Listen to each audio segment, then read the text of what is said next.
একটু সজাগ এবং সতর্ক থাকতে হবে। আমি আপনাদের সবাইকে আন্তরিকভাবে মোবারকবাদ জানাই। এই যে আইটি সেক্টর যেটাকে আমরা সবচেয়ে বেশি প্রাধান্য দিচ্ছি এখন, আর যিনি পালিয়ে গিয়েছেন তিনি তো একটা রাজনৈতিক পরিবারের সদস্য ছিলেন, তার সম্মানটা তো তিনি নিতে পারেন না।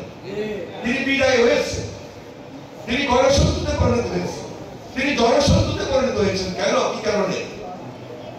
কারণ তিনি বেগম খালেদা জিয়াকে সম্মান দিতে পারেন নাই, তিনি প্রফেসর ডক্টর মোহাম্মদ ইউনূসকে সম্মান দিতে পারেন নাই, তিনি মিথ্যা মামলা দিয়ে সাজা দিয়েছেন, যার কারণে তিনি বাধ্য হয়ে এই দেশ ছেড়েছেন, পালিয়ে গিয়েছেন। তাহলে একটা রাজনৈতিক পরিবারের সদস্য তার পিতাকেও সম্মান দিতে পারে নাই, তার দলকেও সম্মান দিতে পারে নাই, বাংলাদেশের মানুষকেও সম্মান দিতে পারে নাই বলেই জনশত্রুতে পরিণত হয়ে আজকে দেশ ছেড়েছেন, পালিয়ে গিয়েছেন। এখন এই দেশে দ্বিতীয় বিপ্লব, দ্বিতীয় স্বাধীনতা, ছাত্র জনতার গণ আন্দোলনের মধ্য দিয়ে আমরা সবাই একটা নতুন আশা, আকাঙ্ক্ষা, নতুন ভবিষ্যৎ, নতুন বাংলাদেশ দেখতে পাচ্ছি। এই নতুন বাংলাদেশ কারিগর হলো এই শিক্ষকরা, এই ছাত্ররা। আমরা আপনাদের থেকে যেটা শিখেছি সেটাই বলছি, অন্য কিছু করি না। তাহলে আপনাদেরকে আপনাদের জায়গায় আমরা ছোট করে ভবিষ্যতে রাখবো, এই পরিকল্পনা থেকে বের হয়ে যাওয়ার জন্যই আমাদের ভারপ্রাপ্ত চেয়ারম্যান জনাব তারেক রহমান আজকে 31 দফা আপনাদের সামনে নিয়ে এসেছে।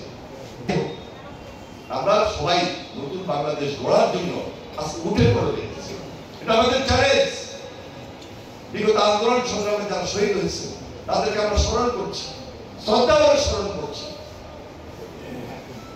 আমরা তো 15 বছর চেষ্টা করেছিলাম এই আন্দোলন থেকে বেরোতে পারিনি, কিন্তু ছাত্ররা যখন আমাদের সঙ্গে ওনাদের যে বৈষম্য বিরোধী আন্দোলন একত্রিত হয়েছে, এই মেধাবীরা, তাদেরকে নিয়েই তো আমরা গোল পয়েন্টে যাওয়ার চেষ্টা করছি।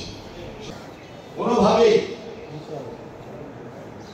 একটা সমাজে দলাদলি হয়, ব্যক্তি বিশেষ সমস্যা তৈরি হয়, সেই দিকে নজর না দিয়ে বৃহত্তর স্বার্থে, সমাজের স্বার্থে, কারণ এই সমাজটা তো শেষ হয়ে গেছে।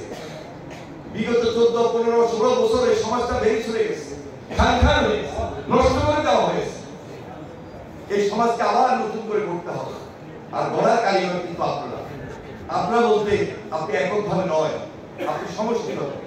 আপনার ছাত্র আছে, আপনার ছাত্রী আছে, আপনার সমাজ আছে, আপনার শিক্ষকরা আছে, আপনার বন্ধু বান্ধব আছে, আপনার পরিবার আছে।